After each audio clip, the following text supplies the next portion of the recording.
Hey guys, welcome back with me again in this channel. On today's tutorial, I'm going to show you how to cut or trim music on the CapCut PC.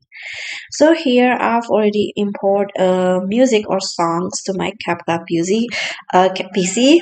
And to cut it, you can just click on the video and go to where you want to cut the music or audio.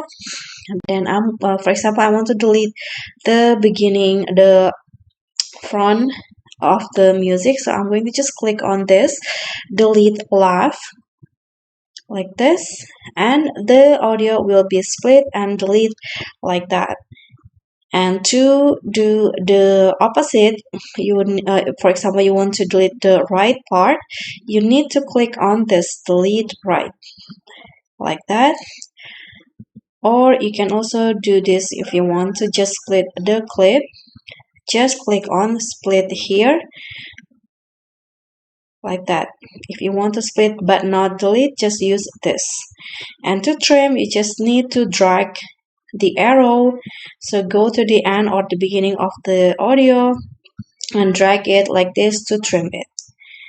Okay, so that's all. Thank you so much for watching. Don't forget to like, comment, subscribe, and click on the thanks button below. Bye.